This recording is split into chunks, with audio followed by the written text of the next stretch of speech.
నమస్కారం అండి. నిన్న రాత్రి 2 మన ఆత్మకూరు మండలానికి సంబంధించి 2 ఇన్సిడెంట్స్ జరిగినాయి. అందులో ఒకటి మురగల్లు విలేజ్‌లో ఈ ప్రదీప్ అని ఒకతని, తర్వాత శ్రీకాంత్. వీళ్ళిద్దరూ సేమ్ సామాజిక వర్గమే. అయితే వీళ్ళిద్దరు ఫ్రెండ్స్ గూడా. ఇద్దరు రోజు డైలీ గాని అప్పుడప్పుడు ఇద్దరు కలిసి డ్రింక్ చేసి, తాగి వెళ్తా ఉంటారు.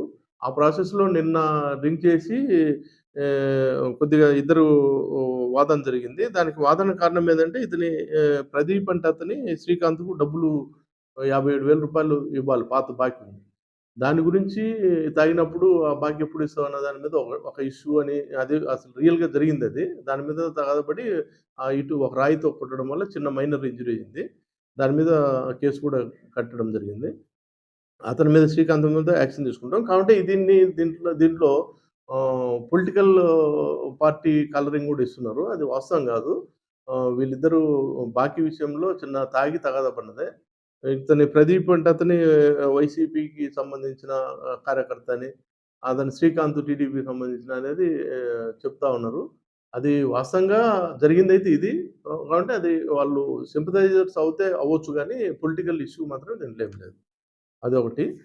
తర్వాత నిన్న అట్లే బసవరాజుపాలెం అని ఆత్మకూరు మండలంలో బసవరాజుపాలెంలో నిన్న ఒక ఇన్సిడెంట్ జరిగింది. అదేందంటే వీళ్ళు విలేజ్‌లో ఆహ్, పోలేరమ్మ తిరునాళ్ళు ఒకటి జరుగుతా ఉంది రాత్రి. దానికి మామూలుగా పోలేరమ్మ తిరునాళ్ళు ఇలాంటి ట్రెడిషనల్‌గా చేసుకుంటే మాకు అబ్జెక్షన్ ఏం లేదు. అది చేసుకుంటున్నారు అందులాగా. కానీ దాంట్లో భాగంగా ఈళ్ళు ఇక్కడ ఆ విలేజీ కొంతమంది ఆర్గనైజర్స్ వెంకటేశ్వర్లు అండ్ అదర్స్ మమ్మల్ని మేము పర్మిషన్ లేదని ముందు నుంచి చెప్తా ఉన్నాము. ఎలాంటి 30 పోలీస్ యాక్ట్ అమల్లో ఉంది కాబట్టి ప్లస్ ఇట్లాంటి డాన్స్‌లు, ప్రోగ్రామ్‌లు, పాట కచేరీలు ఇట్లాంటి మైకులు పెట్టి యూజ్ చేసి చేయడం అనేది నిషేధించబడిందని ముందు నుంచి చెప్తా ఉన్నాం. దాని మీద వాళ్ళు కొంతమంది అడిగినా గాని మేము పర్మిషన్ దాంట్లో లేదని చెప్పి క్లియర్‌గా చెప్పడం జరిగింది. సీఐ గారిని అడిగినా గాని. దానిపైన వాళ్ళేందంటే నెల్లూరు నుంచి స్వప్న ఈవెంట్స్ అనే పాట కచేరీ టీమ్‌ను ఒకటి మాకు తెలియకుండా విలేజ్‌లోకి తీసుకురావడం జరిగింది. దాని మీద మన సమాచారం మేరకు CI Atmakur CI Venu, SI Muthyalarao సమాచారం తీసుకొని ఎళ్లారు.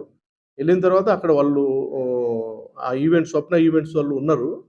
ఇంకా అది అంటే బిగిన్ చేయబోతున్నారు. దాంట్లో మనోళ్ళకి సమాచారం వచ్చి దాన్ని ఆపడం జరిగింది. ఆ సందర్భంలో వాళ్ళు అప్పుడు చాలామంది యువకులు అక్కడ గ్రామంలో ఆ పొజిషన్ ఉన్నారు గాబట్టి దాన్ని తాగి కొద్దిగా వాళ్ళు ఘర్షణ ఆర్గ్యుమెంట్ చేయడం జరిగింది పోలీస్‌తో. దాంట్లో భాగంగా ఆర్గ్యుమెంట్‌లో భాగంగా మన కానిస్టేబుల్ కూడా నెట్టడం జరిగింది. డ్యూటీకి అబ్స్ట్రక్షన్ గూడక చేయడం జరిగింది.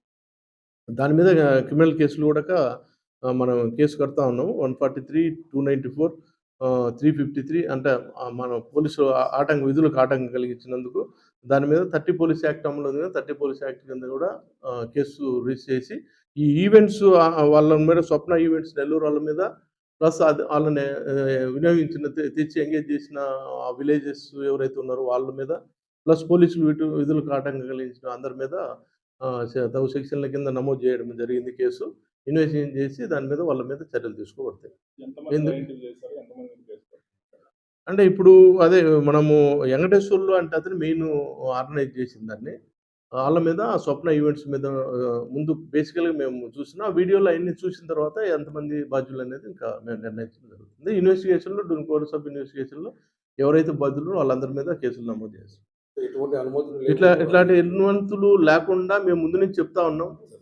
అందరికీ ఆహ్, విజ్ఞప్తి చేశాము, వార్నింగ్ ఇచ్చాము, హెచ్చరికలు చేశాము. అయినా గాని కొంతమంది ఇట్లా చేయడం అనేది పద్ధతి కాదు. దీని మీద ఖచ్చితంగా మళ్ళీ చట్ట ప్రకారం చర్యలు తీసుకోబడతాయి. ఇప్పుడు ఈ కేసు కట్టి ఈళ్ళ మీద అందరి మీద చర్యలు తీసుకుంటాం. ఇట్లాంటివి ఎవరన్నా చేసినా గాని వాళ్ళు మాత్రం ఉపేక్షించే క్వెషనే లేదు.